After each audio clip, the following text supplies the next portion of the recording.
नमस्कार। कार्यक्रम स्थानीय जनसरोकारमा तपाईँलाई स्वागत छ। म नवीन धमला। दर्शकबिन्द, आजको कार्यक्रममा धनकुटा जिल्लाको शहीद भूमि गाउँपालिकाका अध्यक्ष मनोज राई हुनुहुन्छ मसँग। उहाँसँग पालिकाको विकास, सम्भावना, समृद्धि लगायत 3.5 वर्षमा पालिकाभित्र भए गरेको विकासका विषयमा केन्द्रित रहेर संवाद गर्नेछु। आउनुहोस्, स्वागत गरौँ आजका अतिथि धनकुटा जिल्लाको शहीद भूमि गाउँपालिकाका अध्यक्ष मनोज राईलाई। अध्यक्ष, तपाईँलाई स्वागत छ कार्यक्रममा। नमस्कार, धन्यवाद। तपाईँ निर्वाचित भएको 3.5 वर्ष पुगिसक्यो। हामी महामारीबाट पनि अलिकति बामे सरेर अगाडि बढ्दैछौँ। स्थानीय तहमा विशेष गरी तपाईँको शहीद भूमि गाउँपालिकामा के कस्तो विकास भइरहेको छ अहिले तत्काल? हामी शहीद भूमि गाउँपालिका धनकुटाको जनप्रतिनिधिका रूपमा निर्वाचित भइसकेपछि हामीले धेरै जनतासँग केन्द्रित कार्यक्रमहरू गऱ्यौँ। विशेष गरेर विकास र समृद्धिको दिशामा शहीद भूमि गाउँपालिकालाई अग्रगतिमा बढाउनका लागि हामीले केही कार्यक्रमहरू ल्यायौँ। विशेष गरेर चाहिँ हामीले कार्यक्रम ल्याइरहँदाखेरि चाहिँ विकासका पूर्वाधारहरूका क्षेत्रमै बढी लगानी गऱ्यौँ। त्यस सँगसँगै मानवीय संसाधनको क्षेत्रमा र उत्पादनशील रोजगारीको क्षेत्रमा समेत हामीले विभिन्न कामहरू गऱ्यौँ। ती कामहरू गर्दै रहँदाखेरि बिचमा हामीलाई विश्वव्यापी महामारीको रूपमा फैलिएको कोभिड-19ले त्यो समस्या हामीमाथि पनि आइलागिसकेपछि हामीले यो कोभिड नियन्त्रणका लागि, यसको रोकथाम तथा नियन्त्रणका लागि हामीले विभिन्न प्रयत्नहरू गऱ्यौँ।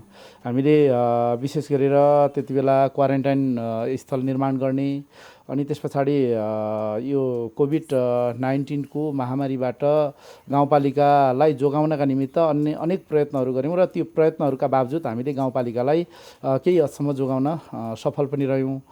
त्यस लगायत हामीले चाहिँ जनताहरूमा परेका विभिन्न कोभिड महामारीको कारणबाट परेको विभिन्न असरहरूलाई न्यूनीकरण गर्नका निमित्त, जनतालाई राहत दिनका निमित्त हामीले चाहिँ विभिन्न प्याकेजहरू बनायौँ र त्यो प्याकेजका आधारमा जनता समक्ष हामीले राहतहरू वितरण गऱ्यौँ। हामीले 2300 घरधुरीभन्दा बढीलाई यसरी चाहिँ राहत वितरण प्याकेज कार्यक्रम ल्याएर चाहिँ वितरण गर्ने काम गऱ्यौँ। यो चाहिँ अलि सामान्य भएको छ, यो कोभिड अलि सामान्य भएको छ। अहिले नेपाल सरकारले यस अगाडि जसरी चाहिँ लकडाउन घोषणा गरेर कोभिड नियन्त्रण गर्ने प्रयत्न गर्यो, त्यो प्रयत्नका कारणबाट हामी धेरैभन्दा धेरै बच्न सम्भव भयो, सफल भयौँ। त्यस पछाडि बिचमा जनजीवनै अस्तव्यस्त हुने भइसके पछाडि केही चाहिँ समस्या भइसकेपछि अब लकडाउन खुकुलो पार्दै गएर अन्त्यमा अहिले चाहिँ खुल्ला परिवेशमा चाहिँ हामी अगाडि बढिरहेका छौँ। अहिले केही हदसम्म चाहिँ यो कोभिड-19 को महामारी जुन फैलाउँदो क्रममा थियो त्यो घटेको हो कि भन्ने हामीले विश्वास गरेका छौँ। कतिको सहज छ यो बेलामा विकास गर्नका लागि? विगतको तुलनामा केही सहज भएको हो? हामीले त नेपाल सरकारले जुन स्वास्थ्य मापदण्ड तय गरेको थियो त्यसलाई कायम गरेरै लकडाउनकै अवधिमा पनि विकास निर्माणलाई हामीले रोकेनौँ। यद्यपि केही समस्याहरू भने थिए, ती समस्याहरूलाई समाधान गर्दै अगाडि बढ्यौँ र विकास निर्माणका कामहरूलाई निरन्तरता दियौँ। सोही अनुरूप हामीले कामहरू गर्नमा हामीलाई कुनै बाधा अवरोध सिर्जना भएन। अब हामी तपाईँहरू निर्वाचित भएर आउँदै गर्दातिर फर्क्यौँ एकछिन। विगतमा तपाईँहरूले निर्वाचनताका महत्त्वपूर्ण घोषणापत्रमा बुँदा उल्लेख गर्नुभएको थियो। हजुर, नागरिक समक्ष आउँदै गर्दाखेरि महत्त्वकाङ्क्षी नाराहरू लगाउनु भयो, लिएर आउनुभयो। घोषणापत्रमा त्यही अनुसारको तपाईँहरूको तयारी थियो। त्यो घोषणापत्रलाई सम्झाउँदाखेरि अहिले हामीले कति प्रतिशत काम गर्न सफल भयौँ जस्तो लाग्छ फर्केर हेर्दा? मलाई त लाग्छ हामीले जुन निर्वाचनताका जनता समक्ष प्रतिबद्धता व्यक्त गर्न घोषणापत्र जारी गरेका थियौँ, त्यो नेपाल कम्युनिस्ट पार्टी नेकपाको तर्फबाट जारी भएको घोषणापत्र त्यो हामी जो जनप्रतिनिधिको उम्मेदवारका रूपमा प्रस्तुत भइसकेपछि हामीले घोषणापत्रमा उल्लेख गरेका कुराहरू छन्, ती कुराहरू बिस्तारै पुर्याउँदै गएका छन्। म सम्पूर्ण आदरणीय जनसमुदायलाई पनि के आग्रह गर्न चाहन्छु भने हामीले हिजो प्रतिबद्धताको रूपमा जारी गरेका घोषणापत्रहरू, त्यहाँ लेखिएका बुँदाहरू जे जति छन् ती बुँदाहरू पुरा भयो कि भएनन् एकपल्ट हेर्नुहोस्। यहाँहरूसँग हामीले त्यो घोषणापत्र वितरण गरेका अहिले समीक्षा गरौँ। अहिले हामी संवाद गरिरहँदाखेरि पनि समीक्षा गरौँ। तपाईँ निर्वाचित भएर आउँदा शहीद भूमि गाउँपालिकामा जति प्रतिबद्धता जनाउनु भएको थियो नागरिक समक्ष गएर के कस्ता कामहरू भए, कति पुरा गर्न सफल हुनुभयो, तथ्यगत रूपमा भनिदिनुहोस् न। हामीले त के भन्यौँ भन्दाखेरि हामी अब दिगो शान्ति, सुशासन, विकास र समृद्धिको दिशामा अगाडि बढेका छौँ र यसलाई अगाडि बढाउनका निमित्त हामीले स्थानीय सरकारका तर्फबाट गर्नुपर्ने विभिन्न कामहरू छन्। ती कामहरू हामी गर्न सक्छौँ। ती गर्नका लागि यी कुराहरू हामी पुरा गर्छौँ भनेर हामीले घोषणा गरेका थियौँ, घोषणापत्रमा उल्लेख गरेका थियौँ। हामीले चाहिँ विभिन्न वडाहरूमा स्वास्थ्य केन्द्रहरू स्थापना गर्छौँ भनेर भनेका थियौँ। त्यहाँ शहीद भूमि गाउँपालिकामा भएको गरिबी घटाउँछौँ भनेका थियौँ। रोजगारी सिर्जना गर्छौँ भनेर भनेका थियौँ। त्यति मात्रै नभएर हामीले चाहिँ शिक्षा, साक्षरता दर जे जति छ त्यसलाई चाहिँ साक्षरता दर बढाएर चाहिँ यो गाउँपालिकालाई शिक्षित गाउँपालिकाको रूपमा स्थापित गर्छौँ भनेर भनेका थियौँ। त्यो गर्नका निमित्त जे प्रयत्न गर्नुपर्ने हो त्यो हामीले गरिरहेकै छौँ र बाटो सडक यातायात निर्माण गर्ने सन्दर्भमा हामीले सडक यातायात निर्माण गरेका छौँ र हाम्रो चाहिँ अहिले शहीद भूमि गाउँपालिकाकै नारा के छ भन्दाखेरि शहीद भूमिको समृद्धि, शिक्षा, स्वास्थ्य, पर्यटन र कृषि भनेर चाहिँ हामीले यस्ता विकासका पूर्वाधारका क्षेत्रमा यसरी लगानी गर्ने र यो नारा अनुरूप अगाडि बढ्ने। यो नाराले चाहिँ नेपाल सरकारले तय गरेको राष्ट्रिय आकाङ्क्षा सुखी नेपाली समृद्ध नेपाल भन्ने छ, जुन आकाङ्क्षालाई पुरा गर्नका निमित्त पनि सहायक मद्दत गर्छ भन्ने हाम्रो चाहिँ विश्वास भएको हुनाले त्यसैलाई केन्द्रित गरेर हामीले बजेट नीति तथा कार्यक्रम बनाएका छौँ र सोही अनुरूप हामीले काम पनि गर्दै गएका छौँ। कति सफल भयौँ हामी? मलाई त लाग्छ हामीले अहिले 3.5 वर्ष म्याद गुजारेका छौँ। 3.5 वर्षभित्रमा हामीले 70देखि 80% हाम्रो घोषणापत्रमा उल्लेख भएका कुराहरू पुरा भएका छन्। तपाईँले घोषणापत्रमा उल्लेख गरेको एउटा बुदालाई मैले लिएँ। तपाईँहरूले रोजगारीको सिर्जना कसरी गर्नुभयो नागरिकलाई? हामीले उत्पादनशील रोजगारीको सिर्जना गरेका छौँ। हामीले के गरेका छौँ भन्दाखेरि कृषिमा लगानी बढाएका छौँ। कृषिमा हामीले अहिले पनि पकेट क्षेत्र भनेर स्थानीय सरकारको तर्फबाट चाहिँ घोषणा गरेरै कार्यक्रम अगाडि बढाएका छौँ। त्यो चाहिँ प्रधानमन्त्री कृषि आधुनिकीकरण परियोजनाको मोडलमा गर्ने भनेका छौँ र यसरी चाहिँ हामीले कृषि समूहलाई पकेट क्षेत्रका रूपमा अगाडि बढाउनका निमित्त अनुदान दिने व्यवस्था मिलाएका छौँ। विशेष गरेर चाहिँ हामीले अहिले वडा नम्बर 1 र 7लाई सजीवन तरकारीको पकेट क्षेत्र कार्यक्रम बनाउने भनेर त्यहाँ बजेटै विनियोजन गरेका छौँ भने 2 र 3लाई कफीको क्षेत्रका रूपमा विस्तार गर्ने भनेर चाहिँ हामीले बजेट विनियोजन गरेका छौँ। त्यस्तै 4 र 6लाई हामीले चाहिँ एभोकाडो क्षेत्रको रूपमा यसरी चाहिँ के अरे विस्तार गर्ने गरी हामीले चाहिँ बजेट विनियोजन गरेर अगाडि बढाएको अवस्था छ। तपाईँहरूले त लगभग 3 वर्ष त मजाले काम गर्न पाउनुभयो होइन? 3 वर्षमा उपलब्धि चाहिँ के प्राप्त गर्नुभयो? मलाई लाग्छ हामीले धेरै काम गऱ्यौँ। विशेष गरेर विकास निर्माणका सन्दर्भमा लगायत अन्य विभिन्न क्षेत्रमा हामीले कानुनहरू निर्माण गऱ्यौँ। ऐन कानुनहरू, नियमावली, आचार संहिता, कार्यविधिहरू निर्माण गऱ्यौँ। यसले अहिले हामीलाई एउटा निश्चित मार्ग प्रदान गर्दछ भने आगामी दिनमा पनि धेरै कुराहरू सहज बनाउनका निमित्त मद्दत गर्दछ। हामीले त्यो पक्षलाई बलियो बनाएका छौँ भने त्यस लगायत हामीले चाहिँ जनता केन्द्रित विभिन्न कार्यक्रमहरू गरेका छौँ। साँच्चै भन्यो भने रोजगारी सिर्जना गर्ने सन्दर्भमा हामीले त यो प्रधानमन्त्री स्वरोजगार कार्यक्रमको मोडलमा गाउँपालिकाकै तर्फबाट प्रत्येक वडामा 5-5 लाख वितरण गरेका छौँ। 7वटा वडा छ, 7वटा वडामा त्यो कार्यक्रम गर्नका लागि हामीले 5-5 लाख रुपियाँ श्रमसँग सम्बन्धित रहेर काम गर्नका निमित्त, श्रममूलक कार्यमा मात्र खर्च गर्नका निमित्त, प्रधानमन्त्री स्वरोजगार कार्यक्रमको मोडलमा काम गर्नका निमित्त हाम्रो गाउँपालिकामा रहेका युवा बेरोजगारहरूलाई रोजगारी दिनका निमित्त यसरी चाहिँ वितरण गरेका छौँ र त्यसबाट पनि रोजगारी सिर्जना हुन्छ। त्यो कार्यक्रम अन्तर्गत कस्तो खालको काम भइरहेछ अहिले? त्यस अन्तर्गत चाहिँ विशेष गरेर त्यहाँ वडाबाट योजना छनौट गर्न भनेर भनेका छौँ र वडाले विशेष गरेर बाटो सोलिङ गर्ने अनि त्यस पछाडि बाटोलाई सरसफाइ गर्नेदेखि लिएर बेरोजगार युवाहरूलाई काम दिने खालका र काम पनि हुने, विकास निर्माण पनि हुने र बेरोजगार युवाहरूले रोजगारी पनि प्राप्त गर्ने खालका कार्यक्रम हुने भएर हामीले चाहिँ त्यो ढङ्गबाट यसरी बजेट विनियोजन गरेको अवस्था छ। हामी अघि कृषिमै थियौँ। व्यावसायिक कृषिमा युवाहरूको आकर्षण तपाईँको गाउँपालिकामा कस्तो छ? केही साथीहरूले निजी तौरबाट आफ्नो व्यवसायलाई सक्रिय राख्नका लागि राम्रो काम गरिराख्नु भएको छ र त्यस्ता कृषकहरूलाई हामीले प्रोत्साहन प्रदान गर्दै आएका छौँ र त्यसभन्दा बढी चाहिँ समूहगत रूपमा कृषि समूह निर्माण गरेर विभिन्न फर्म दर्ता गरेर उहाँहरूले चाहिँ आफ्नो रुचि देखाउनु भएको छ युवा साथीहरूले, र युवा साथीहरूलाई हामीले प्रोत्साहन गर्ने भनेका छौँ र हामीले कृषिका क्षेत्रमा 75% सम्म अनुदान दिने कार्यक्रम ल्याएका छौँ। धेरैभन्दा धेरै 50% अनुदान दिने खालका कार्यक्रम पनि छन्।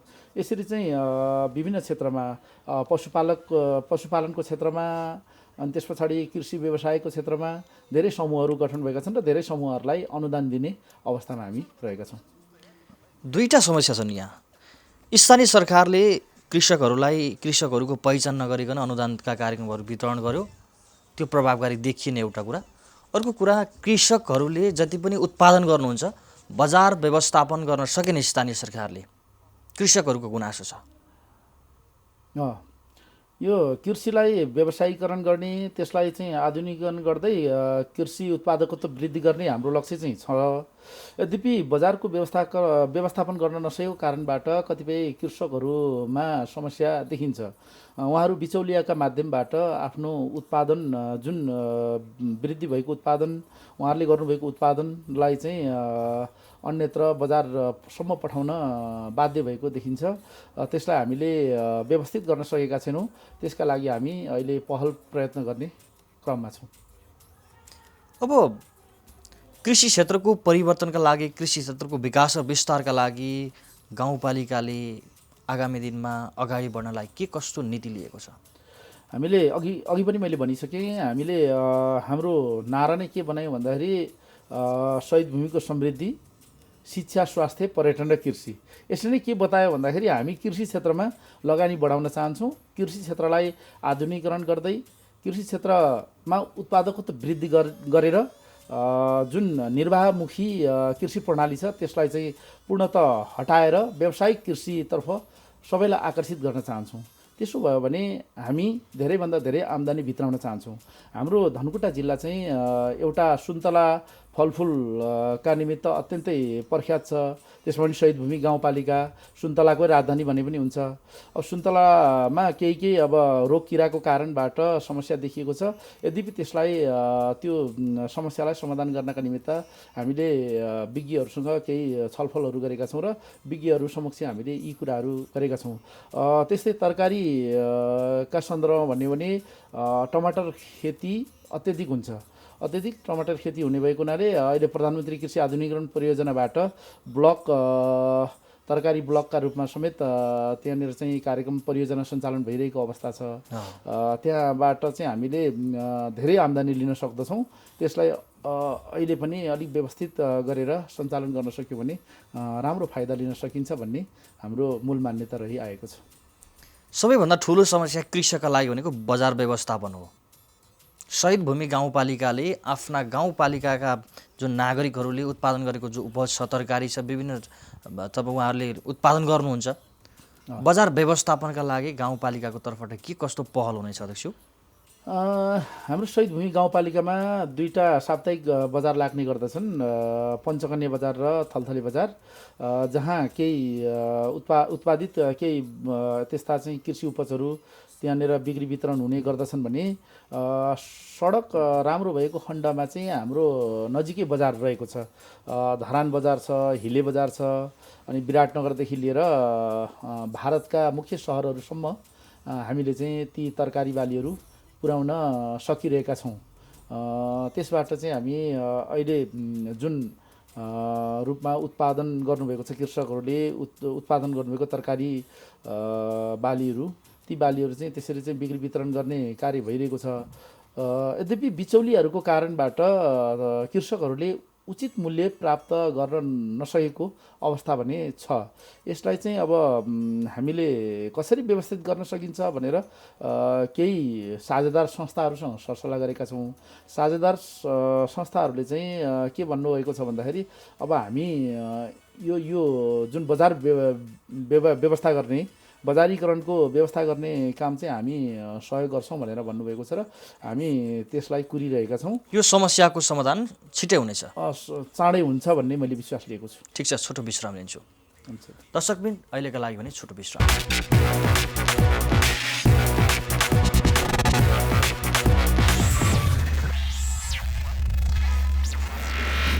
विश्रामपछि पुनः स्वागत छ।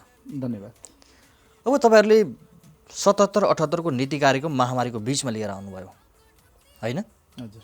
केलाई प्राथमिकता राख्नु भएको छ यस बिचमा? हामीले विशेष त कोभिड-19 को महामारीका कारणबाट जनताले धेरै दुःख बेहोर्नु पर्यो। जो ज्याला मजदुरी गरी खाने श्रमिक कृषकहरू हुनुहुन्छ, उहाँहरूले चाहिँ आफ्नो जीवन गुजारा गर्न पनि समस्या भयो। त्यसकारण पनि हामीले चाहिँ त्यो उहाँहरूलाई केन्द्रित गरेर रोजगारी सिर्जना गर्ने खालका योजनाहरू सञ्चालन गर्नुपर्छ भनेर चाहिँ भन्यौँ र गाउँसभाबाट त्यस किसिमका योजनाहरू बजेट नीति तथा कार्यक्रमै पारेर हामीले अगाडि बढायौँ। विगतमा पनि महत्त्वपूर्ण तपाईँहरूको विगतमै महत्त्वपूर्ण कुराहरू उल्लेख गर्नुभएको थियो। यो वर्ष पनि उल्लेख हुन्छ, पछिल्लो वर्ष पनि हुन्छ। नागरिकहरूले गुनासो गर्नुहुन्छ, नीति कार्यक्रममा उल्लेख भएका कामहरू पूर्ण रूपमा पालिकाले गरेको हुँदैन, नीतिमै सीमित हुन्छ भन्ने खालको नागरिकको गुनासो पनि छ धेरै स्थानीय तहमा। हामीले कोसिस गरेका छौँ, सकारात्मक प्रयत्न गरेका छौँ र हामीले के भनेका छौँ भन्दाखेरि अब स्थानीय तहहरू संविधानको परिधिभित्र रहेर अधिकार सम्पन्न हुन्छन्, शक्तिशाली हुन्छन् र स्वायत्त हुन्छन् भनेर भनिएको छ। सोही अनुरूप हामीले हाम्रा बजेट नीति तथा कार्यक्रमहरू जनता केन्द्रित बनाएका छौँ र जनताको घर घरमा पुग्ने गरी हामीले हाम्रो बजेटहरू निर्माण गरेका छौँ। विशेष त हामीले नेपाल सरकार जुन केन्द्रीय सरकारको नीति तथा कार्यक्रम, त्यस पछाडि प्रदेश सरकारबाट तय हुने नीति तथा कार्यक्रम, त्यसलाई पछ्याउने क्रममा र हाम्रो गाउँपालिकाको तर्फबाट गर्नुपर्ने विभिन्न कामहरू, त्यस्ता कामहरूलाई पनि प्राथमिकता दिने गरी बस्ती तहबाट छनौट भई आएका, वडाबाट सिफारिस हुँदै प्राथमिकरण भएका योजनाहरूलाई हामीले गाउँसभाबाट समावेश गरेका छौँ र त्यो चाहिँ सबै जनतालाई बढीभन्दा बढी सुविधा हुने खालका त्यस्ता चाहिँ योजनाहरूलाई हामीले सञ्चालन गरेका छौँ। हाम्रो शहीद भूमि गाउँपालिका भौगोलिक रूपमा कस्तो छ भन्दाखेरि अरुण तमोर नदीको बिचमा जो चाहिँ 148 मिटर मात्रै उचाइदेखि 1661 मिटर उचाइसम्म को चाहिँ उचाइमा रहेको भौगोलिक परिवेश त्यस्तो छ। हजुर, भौगोलिक परिवेश त्यस्तो भएको र विशेष गरेर राई जातिको सघन बसोबास भएको एक खालको मौलिक गाउँपालिकाको रूपमा रहेको छ र यहाँ विकास गर्न पनि सहज छ। यद्यपि केही समस्याहरू भने छन्। हामी त्यो त्यहाँको सम्पूर्ण विशेषतालाई समेत हेरेर त्यहाँको सांस्कृतिक रूपान्तरण गर्नका निमित्त, त्यहाँ आर्थिक रूपान्तरण गर्नका निमित्त हामीले गर्नुपर्ने के कामहरू हुन् त्यसलाई चाहिँ विश्लेषण गरेरै हामी अगाडि बढेका छौँ। नीति कार्यक्रम अघिल्लो वर्ष र पछिल्लो वर्ष किन जोडिन्छन् भन्दाखेरि धेरै स्थानीय तहको नीति कार्यक्रम एउटै नै छन् होइन? भौगोलिक परिवेश, त्यहाँको वस्तुस्थिति हेरेर नीति कार्यक्रम तयार गरेको छैन धेरै स्थानीय तहले भन्ने नागरिकको गुनासो छ। यो हकमा मैले जोडेँ। अब समृद्धिका लागि, शहीद भूमि गाउँपालिकालाई समृद्धितर्फ उन्मुख गराउनका लागि तपाईँहरूको नीति कार्यक्रममा कस्ता कार्यक्रम उल्लेख गर्नुभएको छ? हामीले त विशेष गरेर मानव विकास सूचकाङ्कलाई विशेष ध्यान दिएर नै हाम्रो बजेट नीति तथा कार्यक्रमलाई अगाडि बढाएका छौँ। दिगो विकास लक्ष्यले जुन एउटा चाहिँ जुन 2030 सम्म यी कुराहरूलाई हामीले पुरा गर्ने भनेर चाहिँ भनिएको छ। 17वटा लक्ष्य छन्। ती 17वटा लक्ष्यलाई हाम्रो शहीद भूमि गाउँपालिकाको बजेट नीति तथा कार्यक्रमले समेत समेट्ने गरी, त्यसलाई चाहिँ सहयोग गर्ने गरी हामीले चाहिँ हाम्रो नीति तथा कार्यक्रममा प्रस्तुत गरेका छौँ र त्यसबाट मात्रै हाम्रो शहीद भूमि गाउँपालिकाको समग्र विकास हुन्छ भन्ने हामीले ठानेका छौँ र शहीद भूमि गाउँपालिका का आधारभूत जनतासम्म पुग्ने गरी हामीले यस्ता कार्यक्रमहरू गरेका छौँ। विशेष गरेर फुसको छाना हटाउने कार्यक्रम जो सङ्घीय सरकारको चाहिँ सुरक्षित नागरिक आवास कार्यक्रम अन्तर्गत आएको छ, जसलाई प्रदेश सरकारबाट समेत केही त्यस्ता फुसको छाना हटाएर चाहिँ गरिब तथा विपन्न जनताको घरमा कर्कत पाता छाना लगाइदिने, जस्ता पाताको छाना लगाइदिने कार्यक्रम आएको छ। त्यसलाई हामीले गाउँपालिकाको तर्फबाट समेत थप गरेर त्यसलाई अगाडि बढाएका छौँ। त्यस्तै गरिब तथा विपन्न जनताको अब यो छानाको कुरा भयो, उहाँहरूको चाहिँ खानाको कुरा भन्ने हो भने उहाँहरूलाई चाहिँ श्रममूलक काममा लगाएर उहाँहरूलाई चाहिँ यसरी रोजगारी दिने कामहरू हामीले गरेका छौँ। र हिजो विद्यालयहरूमा सबै विद्यालयहरूमा बाल विकास केन्द्रहरू थिएनन्। हामीले गाउँपालिकाको तर्फबाट सबै विद्यालयहरूमा अनिवार्य रूपमा बाल विकास केन्द्र स्थापना गर्नुपर्छ भनेर बाल विकास केन्द्रको स्थापना गरेर शिक्षामा त्यसरी चाहिँ लगानी गरेका छौँ र शिक्षामा अझै लगानी बढाउँदै जाने हाम्रो योजना समेत शिक्षामा त अझै पनि गुणस्तर परिवर्तन, गुणस्तरीय शिक्षा दिन सकिएन, शैक्षिक गुणस्तर भएन भन्ने अझै नागरिकको गुनासो छ। आम नागरिकको गुनासो हो र अहिले खड्केको विषय पनि यो हो। आम नागरिकले विशेष गरेर अभिभावकहरूले सरकारी सामुदायिक विद्यालयप्रति अलिकति उहाँहरूको अविश्वास भएको वास्तविक नै हो।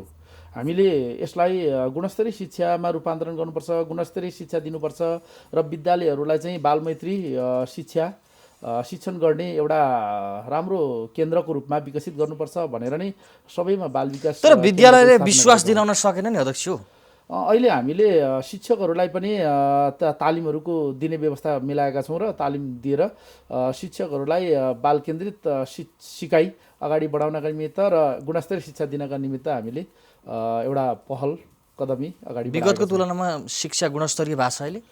धेरैले चाहिँ अङ्ग्रेजी शिक्षालाई नै गुणस्तरीय शिक्षा मान्नुहुन्छ, तर म त्यो मान्ने पक्षमा छैन। हामीले चाहिँ अब त्यहाँ मातृभाषामा पनि सिकाइ अगाडि बढाउने भनेर यसलाई चाहिँ हाम्रो बजेट नीति तथा कार्यक्रममै समावेश गरेका छौँ। मातृभाषाका तर्फ मातृभाषामा शिक्षा दिनेदेखि लिएर अनि त्यस पछाडि शिक्षामा गुणस्तरीयता कसरी दिन सकिन्छ भनेर छलफल गर्ने गरी यसअगाडि पनि हामीले प्रधानाध्यापकहरूको बैठकमा हामीले व्यापक छलफल गरेका छौँ र आगामी दिनहरू पनि विज्ञहरूसँग बसेर शिक्षा विकास गर्नका निमित्त हामीले पहल गर्दैछौँ। स्वास्थ्य क्षेत्रमा अब कति परिवर्तन भयो, नारामै उल्लेख गर्नुभएको छ। स्वास्थ्यमा त हामीले आमूल परिवर्तन गरेका छौँ भनेर भन्न ठान्छौँ। हामीले अब त्यहाँ आधारभूत तहमा बसेर काम गर्नुहुने स्वास्थ्य संस्थाका स्वास्थ्य कर्मीहरू, त्यस पछाडि महिला स्वास्थ्य स्वयंसेविकाहरूलाई तालिम दिने, उहाँहरूलाई प्रोत्साहन गर्नेदेखि लिएर आदि इत्यादि कामहरू गरेका छौँ र हामीले चाहिँ बर्थिङ सेन्टरहरू स्थापना गरेका छौँ। बर्थिङ सेन्टर स्थापना भइसकेपछि मातृ मृत्यु दर र बाल मृत्यु दर घटाउनका निमित्त यसले ठुलो सहयोग गरेको छ।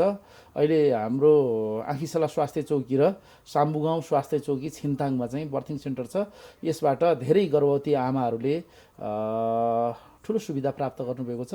त्यो सुविधाका माध्यमबाट बाल मृत्यु दर, मातृ मृत्यु दरमा कमी आएको हामीले ठानेका छौँ। र अर्को सुत्केरीहरूलाई चाहिँ उपाध्यक्षसँग पोषण प्रोत्साहन कार्यक्रम भनेर उहाँहरूलाई एउटा पोषण खर्च दिलाउने समेत काम हामीले गरेका छौँ। तपाईँहरू नागरिकसँगै रहेर सेवा प्रवाह गरिरहनु भएको छ। नागरिकले त्यो महसुस गरे जुन स्थानीय सरकार हामीसँगै छ गरेका छन्। आम नागरिकहरूले अहिले सिंहदरबार गाउँ गाउँमा भन्ने जुन नारा थियो त्यो नारालाई अनुभूत गर्न पाउनुभएको छ। यद्यपि केही को व्यक्तिगत तथा निजी स्वार्थका कारणबाट अलिकति समस्या चाहिँ आएको छ। सबैमा म बारम्बार भन्ने गर्छु, हामीले यत्रो काम गरिराखेकै छौँ। अहिले नेपाल सरकार मार्फत विभिन्न नीति तथा कार्यक्रमहरू हामी समक्ष आएका छन् र ती नीति तथा कार्यक्रमहरूले हाम्रो गाउँमा रहेका गरिबी, अविकास र पछौटेपन घटाउनका निमित्त काम गरिरहेको छ। यद्यपि केही मानिसहरू निराश छन्। यो किन निराश भए भनेर चाहिँ बेला बेला हामी समीक्षा गर्ने गर्दछौँ। त्यो समीक्षा गरिरहँदाखेरि हामीले पाएको कुरा के हो भन्दाखेरि धेरै लाई सबैलाई त नबनाऊ, तर केहीको निजी स्वार्थ हुँदो रहेछ, व्यक्तिगत स्वार्थ हुँदो रहेछ, अथवा त्यो कारणबाट पनि व्यक्तिहरू निराश हुने र निराश भएको बाहिर खुलासा भइसकेपछि उहाँहरूले त्यसलाई बाहिर प्रस्तुत गरिसकेपछि आम जनताको बुझाइ एक किसिमको हुँदो रहेछ भन्ने मलाई लाग्दछ। र हामीले अथक प्रयत्न गर्दा गर्दै पनि केहीमा निराश हुनु भनेको चाहिँ हाम्रो पनि दुर्भाग्यको कुरा हो। अब हामी कार्यक्रमको अन्त्यतिर छौँ। शहीद भूमि गाउँपालिकालाई समृद्ध बनाउनका लागि तपाईँको भिजन कस्तो छ? अबको बाँकी कार्यकालमा शहीद भूमि गाउँपालिकालाई समृद्ध बनाउने आधारहरू तपाईँसँग के छन्? छोटोमा बताइदिनुहोस्। हाम्रो शहीद भूमि गाउँपालिकामा अहिलेसम्म कालोपत्रै छैन। कालोपत्रै हामीले गाउँपालिकाको तर्फबाट केही बजेट विनियोजन गरेर कालोपत्रै गऱ्यौँ। थोरै भाग मात्रै हामीले सुरुवात गऱ्यौँ। हामीले के भनेका थियौँ भन्दाखेरि हामी निर्वाचित भइसकेपछि जनप्रतिनिधिको रूपमा तपाईँहरू समक्ष उपस्थित भइसकेपछि यो कालोपत्रै गर्नेछौँ, हिले छिन्ताङ कालोपत्रै गर्नेछौँ, यसका लागि पहल गर्नेछौँ भनेका थियौँ। हामीले बारम्बारको पहल गरेका छौँ र यो चाँडै हाम्रो कार्यकालको अन्त्यसम्ममा सुरु हुन्छ भन्ने हामीलाई विश्वास छ।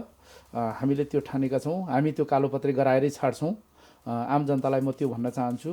र त्यस लगायत हामीले विकास निर्माणका सन्दर्भमा, विकास र समृद्धिको सन्दर्भमा हामीले धेरै कामहरू गरेका छौँ। विशेष गरेर मानव विकास सूचकाङ्कलाई बढाउने काम हामीले गरेका छौँ। हिजो हाम्रो गाउँपालिकाभरि 77 किलोमिटर मात्रै बाटो थियो, आज त्यो बाटो बढेर 318 किलोमिटर हामीले बनाएका छौँ। त्यो हामी जनप्रतिनिधि आइसकेपछि बनाएको निर्माण गरेको कुरा हो। हिजो चाहिँ धेरै ठाउँमा बस पुग्थेन, आज बस पुग्ने बाटोसम्म बनाएका छौँ।